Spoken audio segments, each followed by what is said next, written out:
Hello everyone and welcome to the video. Today's Micro T upgrade is going to be the Injora carbon fiber chassis kit.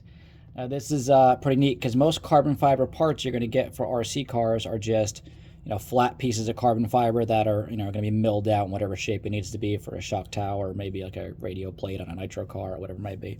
But this one's actually molded. It's got the kick up in the front. It's got the reliefs here for the side rails, and overall it looks like it's pretty good quality. It looks like it's perfect. So I'm interested to see how well this fits. And they also give you a full set of new screws. I believe these are stainless steel, but the ad that I bought this from did not explicitly say that. So we're going to throw this on here. I'm not going to do a full how to install video. It's going to be fairly straightforward for the most part, and I'll talk about any challenges I might have had putting this in. But for the most part, we're just going to be taking off all the screws in the bottom of the chassis, pulling the chassis deck out and putting it back in. I think the only challenging part here is the front skid plate has to come off, and this kind of will come down, and then you have like the bell cranks and stuff in here. So that might be a hair bit challenging, and I'll talk about that later if I run into any problems. But looking forward to popping this aluminum chassis off and throwing the carbon one on and seeing if we get any performance advantage.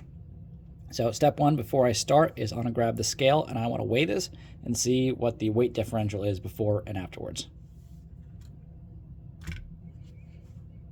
5.6 ounces to start with on the scale. Now this car does have, if you watch my last video, the Racing aluminum kit on it. So we did add a little bit of weight with the aluminum kit, and I assume we're probably going to take pretty much the same weight back out of it with the carbon fiber chassis. But we'll see in a few minutes. Let's get to it.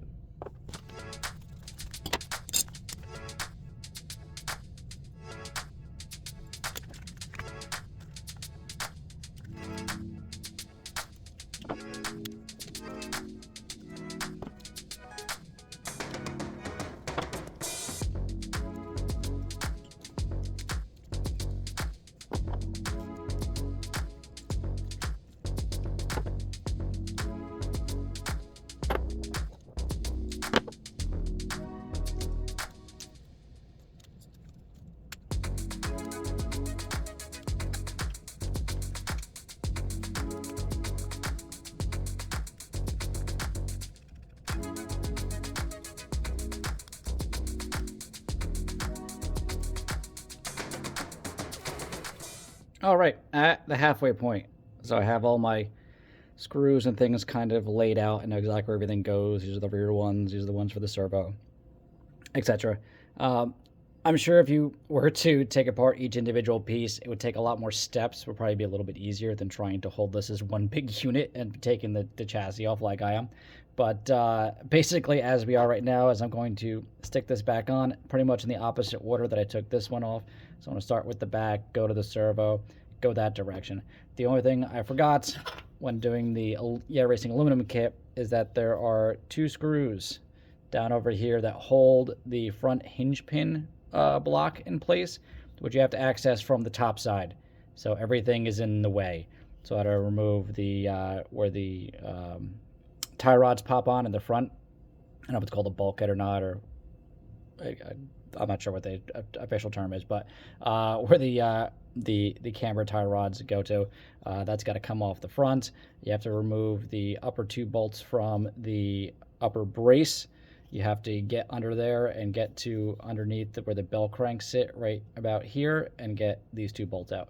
So a little challenging on that. It's gonna be able to pin the butt to hold it all back together since the car is so tiny, while holding it together and trying to get all the screws in. But I did it once. I'm sure I can do it again. So excited to see how this one. Oops, sorry, trying to hold the camera.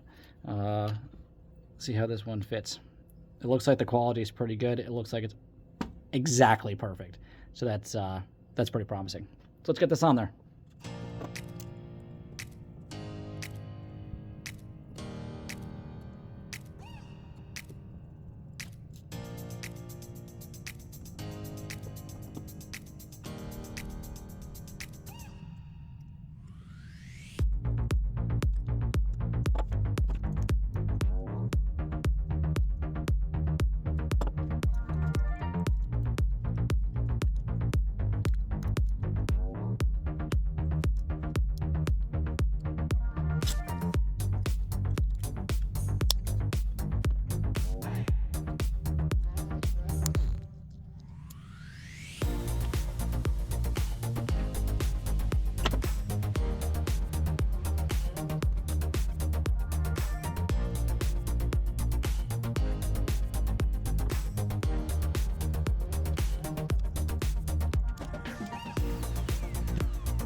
our carbon fiber chassis is now fully installed.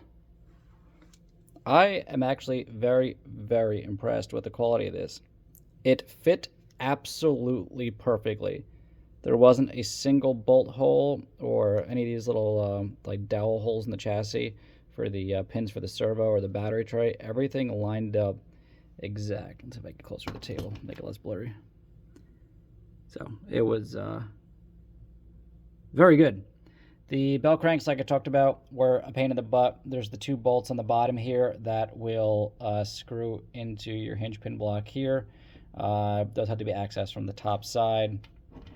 I found, although I took it apart with the shock tower and all the links together, I went forth and popped off the inner camber tie rods and the tops of the shocks to be able to remove this entire shock tower and upper bulkhead plate. And that made it a lot easier to access. But apart from that, it's great. It's really good. It's nice and smooth. The machining's perfect. There's no rough edges. I'm very pleased with it. And it definitely does feel a little lighter. Granted, I haven't put the body back on yet, but let's give this a quick weigh and see how much we've lost.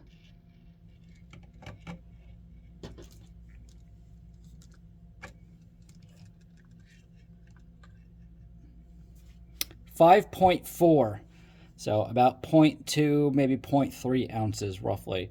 If I remember correctly in my other video, 5.4 is the weight we started with before we added the aluminum. So the aluminum upgrades and the carbon fiber upgrades make it a wash on weight. Now, as far as handling goes on a car this small, I don't think it's going to matter that much. If it was a bigger car, effectively what I've done here is I've taken the heavy weight off of the bottom of the car, the low center of gravity.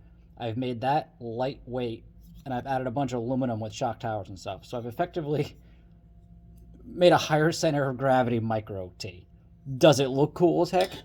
Yeah, absolutely. This thing looks great. I love this build. I think it's coming out awesome. The blue parts with the carbon, like, it's cool. It's really cool. But regardless, I'm going to go run this and see if maybe the handling is a hair better, if I'm lucky.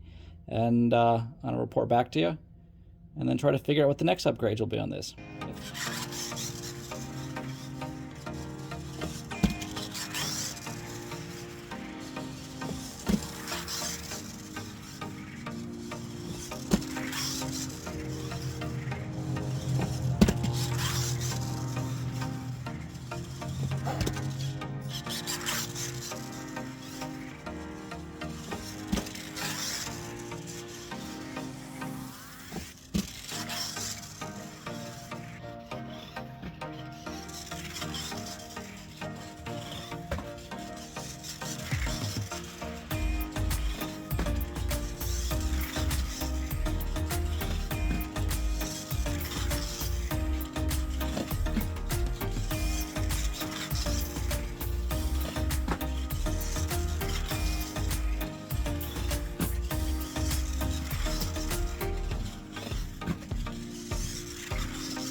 I have to say the Injora chassis fits absolutely perfectly. Installing this was, for the most part, a breeze. It looks fantastic. I do have some scratches now on the bottom of this already, just from hitting that little ramp you saw in the video. It's going to get scratched up. The aluminum chassis is going to hold up a lot better for longevity, and you probably won't care as much if you get some damage on it. There's also the option for the chassis skins on this, so you could put a sticker on it if you're going to be running this in a location in which you might, bottom out a little bit. But I think to prevent that for my case, I'm going to go with a nice set of aluminum shocks next, maybe something with a little bit stiffer springs so it can jump a little better, and then we'll see how handling goes for that. But regardless, I think that this is a great buy for the $20 or so it was. It looks great, fits great. I definitely would recommend it. But thank you for watching the video. I'll see you guys on the next one, and don't forget to hit that subscribe button.